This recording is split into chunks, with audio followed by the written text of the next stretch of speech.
Good morning.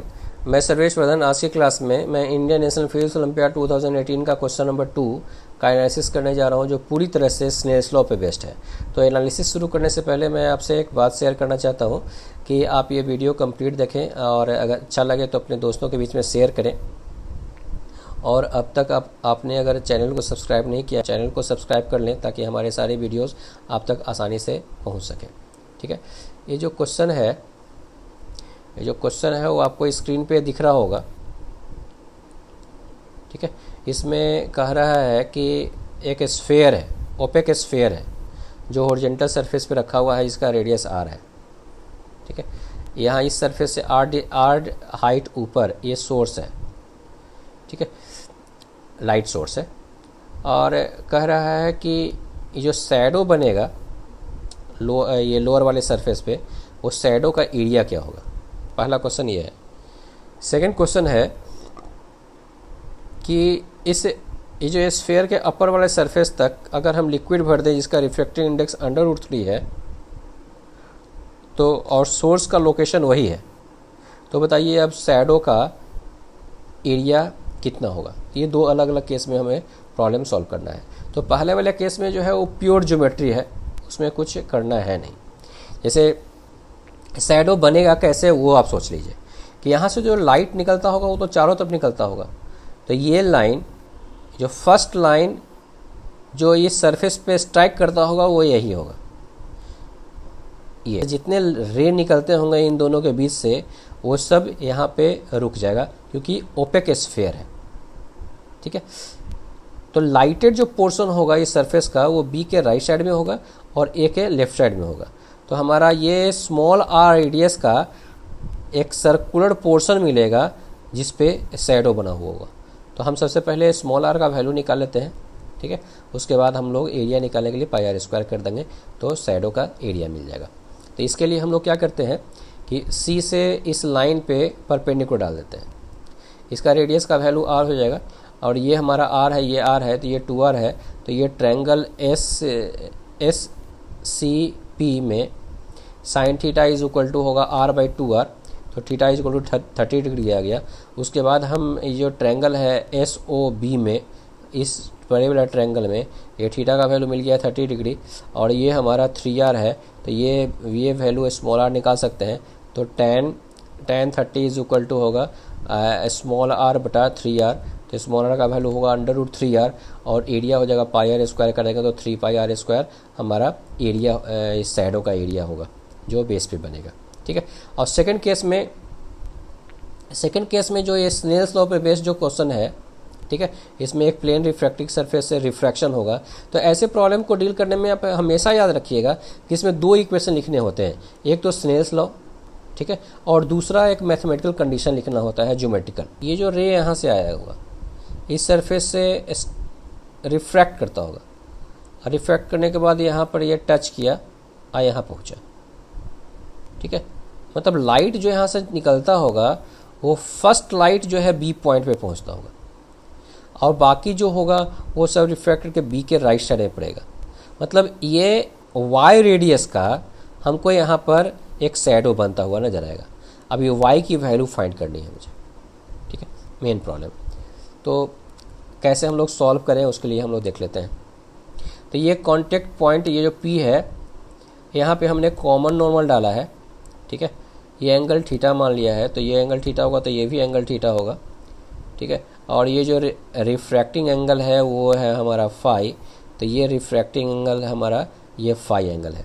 ठीक है, और यहाँ से यहाँ का वैल्यू हमने x माना है, तो x की वैल्यू तो हम आसानी से निकाल सकते हैं इस ट्रायंगल में, x is equal to r tan theta. तो x की वैल्यू r tan थीटा मिल जाएगा।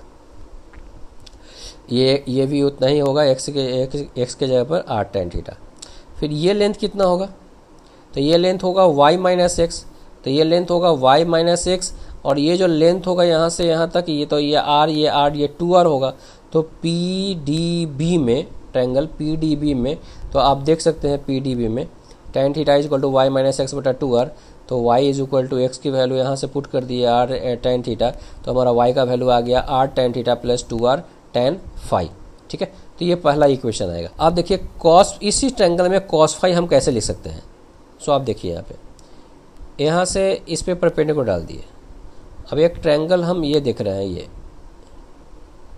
एक ट्रायंगल है, एक ट्रायंगल ये है, मतलब ये रेड वाला जो है दिया हुआ है, ये दोनों कॉन्ग्रुएंट ट्रायंगल होगा, ठीक है।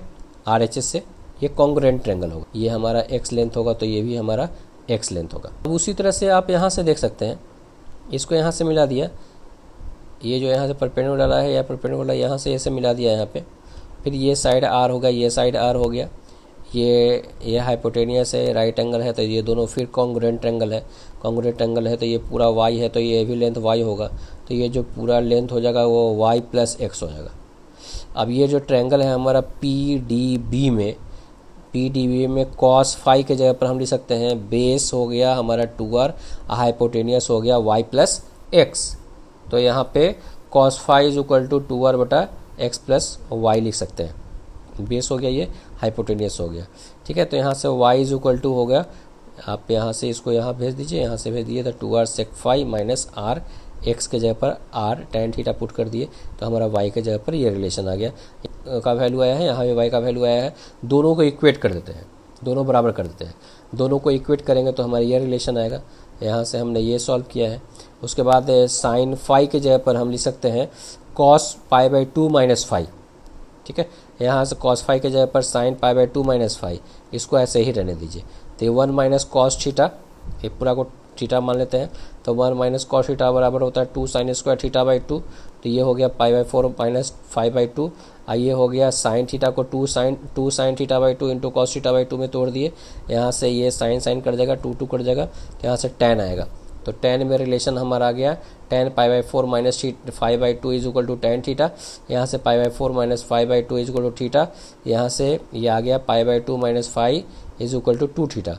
अब हम क्या करते हैं, दोनों तरफ cos लगा देते हैं, तो cos कर देते तो यहाँ से आ गया sin फाई = cos 2 थीटा।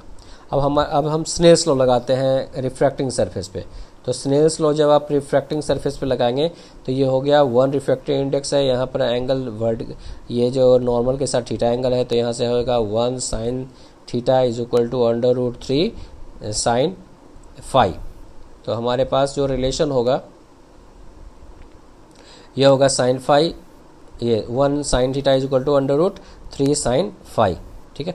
अब हम क्या करते हैं, फ्रॉम इक्वेशन 3 और 4 में ये cos 2 थीटा को 1 - 2 sin² थीटा और sin थीटा के जगह पर √3 sin फाई पुट कर देते हैं। पुट करने के बाद हमारे पास sin फाई में एक क्वाड्रेटिक इक्वेशन आएगा, पुट करने पर sin फाई का वैल्यू 1/3 आता है, ठीक है। तो sin फाई का वैल्यू 1/3 आ गया, तो यहाँ से इस इक्वेशन से स्नेल्स लॉ वाले से sin फाई का वैल्यू 1/3 आ गया, तो sin थीटा का 1/√3 किसी एक इक्वेशन में हम ये पुट करते हैं। तो पहला जो इक्वेशन है हमारा y वो है r tan theta + 2r tan phi, इसमें ये थीटा और फाई का वैल्यू यहाँ पुट करने के बाद y का वैल्यू √2r आ जाता है। तो हमारा ये जो एरिया होगा शैडो का वो होगा πy² और y का वैल्यू √2r आया, तो यहाँ से 2πr² आया। तो इस तरह से हम शैडो का एरिया फाइंड कर सकते हैं। तो आपको ध्यान रखने की ज़रूरत है कि स्नेल्स लॉ से रिलेटेड जो क्वेश्चंस होते हैं उसमें आपको एक तो स्नेल्स लॉ लिखना पड़ेगा, एक ज्योमेट्री से रिलेटेड एक कंडीशन लिखना पड़ेगा, और उन्हीं दोनों को सॉल्व करने से प्रॉब्लम का सॉल्यूशन होगा, ठीक है। Okay, thank you.